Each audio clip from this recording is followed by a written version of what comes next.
Der er nogle regler, jeg kommer til at forstå. Okay, du har så sat det lidt op. Du har lige ganget det lidt op. Nej. Med en faktor 10.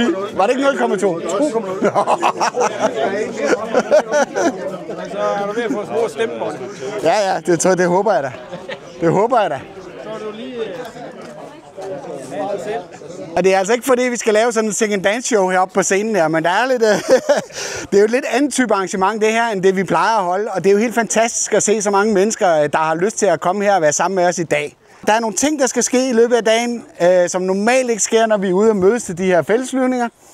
Så det skal jeg selvfølgelig fortælle jer lidt om. Det er, vi skal ud og have en FPV-demo herude med en af de rigtig hurtige FPV-droner. Og det har vi valgt at putte i starten her, fordi at, vi vil helst ikke have, at I putter jeres egne droner op, før den del ligesom er færdig. Det er 200 km i timen og private droner, det er en dårlig kombination. Så, jeg vil sige, at det er første gang, at Minidroneklubben holder et åbent arrangement som det her, og det er helt fantastisk, at vi har fået lov til at komme her og være hos jer, Midtfyns Modelflyveklub, og ikke Dronefyn som et eller andet gammelt skilt, som står, der skal pilles ned ud vejen. Ja. Og det giver os mulighed for at lave noget, som er en lille smule anderledes, end hvad vi normalt laver. Lige for kort, for dem af jer, der måske ikke kender Minidroner.dk, som er vores minidroneklub, der er flere medlemmerne her til stede i dag, men vi er i princippet en online klub, som sætter en stor dyd ud i ikke at have et klubhus.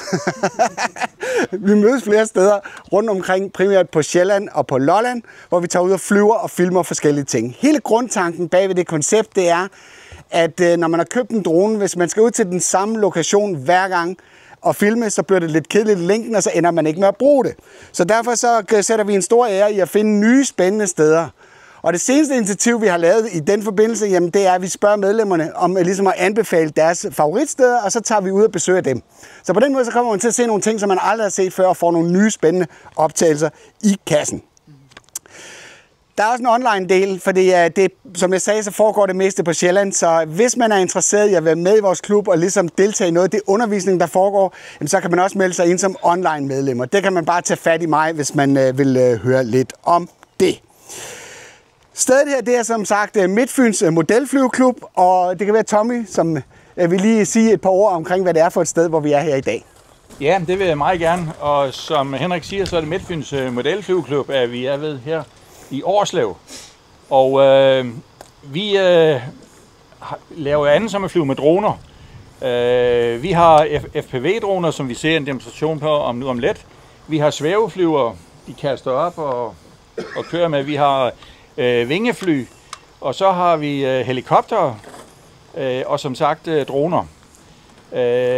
Pladsen her har vi haft i en del år, men vi er desværre blevet opsagt af kommunen. Så det er faktisk sidste gang, at vi ser klubhuset, og I kan se, at det er begyndt at blive pillet lidt ned, og parkeringspladsen så lidt uvår nu, fordi de skulle lave nogle jordbundsundersøgelser, dem der nu skal købe det her.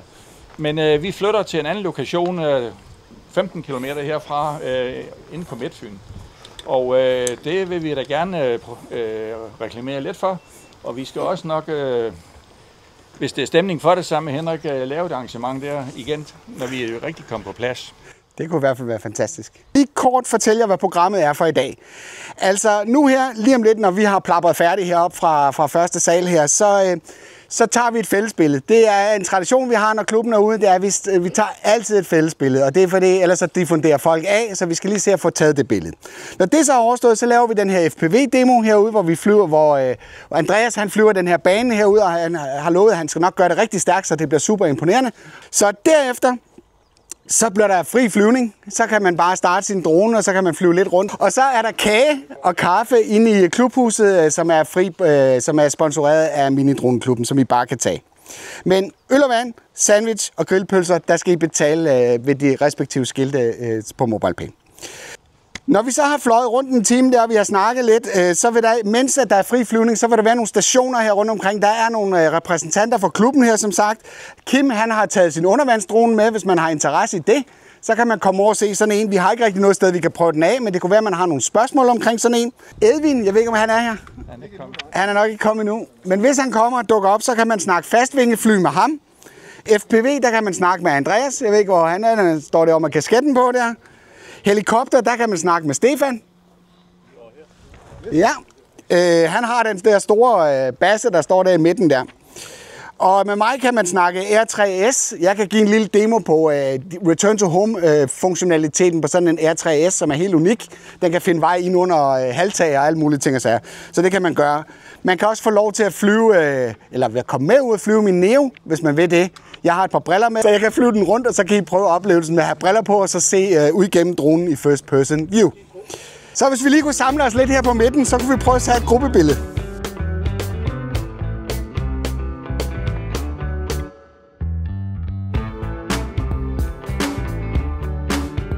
Jeg prøver lige at vise jer, hvad sådan en her den kan. Det er en racerdrone. Det er sådan en, vi flyver konkurrence med. Vi har lige holdt første afdeling af DM. Her i Danmark der er 4 afdelinger. Vi er ikke så mange. Vi er vel 12-15 piloter, der flyver konkurrence i Danmark. Og jeg er absolut ikke den hurtigste. Så bare fordi dronen kan flyve hurtigt, så betyder det ikke, at jeg kan styre den, mens den flyver hurtigt. Nu tager vi nogle ture på langs her, og så får den bare fuld skrald. Den kan godt flyve 200 km i timen, når man bare giver den gas. Jeg sidder i en vinkel på dronen på 50 grader cirka. Og det vil sige, at når jeg holder sådan her, så kigger jeg bare lige op i luften. Men for at kunne flyve så stærkt, så vender vi dronen sådan her. Og så kigger kameraet fremad, mens vi har fart på. Så det er derfor, at den ser ud, som den gør.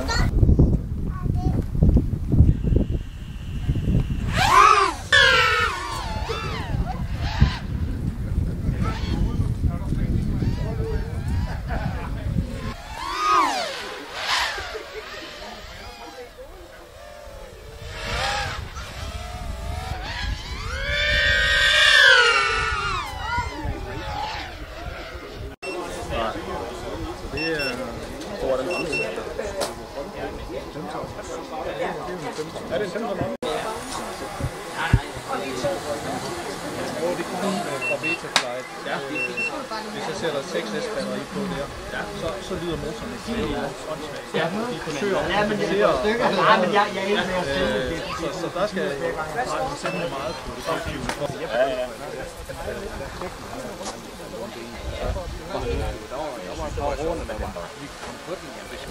Der var ikke noget problem med, at der var løjet 10 minutter.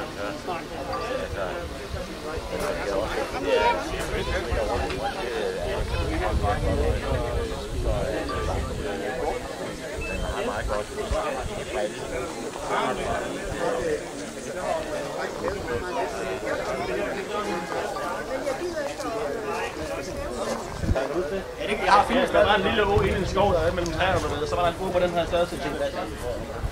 Det går. Først hvis du smører din elektronik ind i alt, så lige nu, vi tager med. Og så er det her, det er jo lige nok bare telefonen. Ja. Så på den nu. Ja. Det er jo meget smart. Ja. Der er mange, der er blevet skuffet over, når de stod på et bjerg.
Det må jeg slukke nu.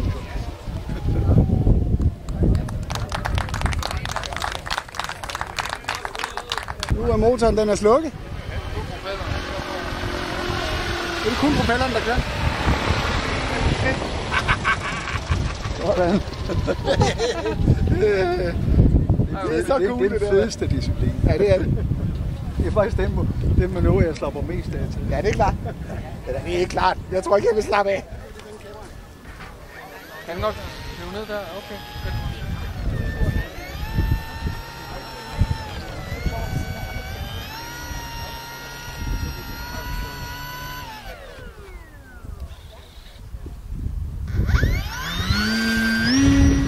Okay, allerede der. Jeg tror nok ikke, det er særlig langt.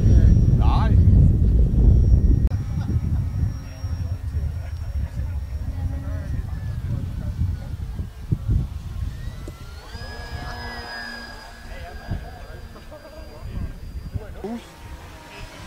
Drej venstre om.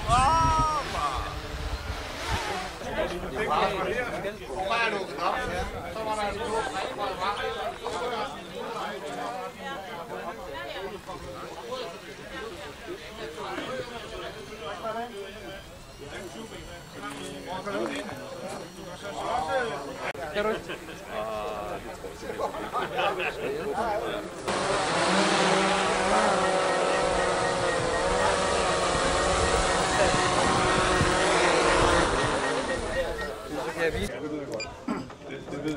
Skal vi se, hvad den siger. Hvad siger den inde i brillen? Den flipper altså lidt en gang imellem, selvom jeg ikke beder den om det. Jeg ved ikke lige hvorfor. Der er et eller andet med den her controller, der virkelig er lidt mærkeligt.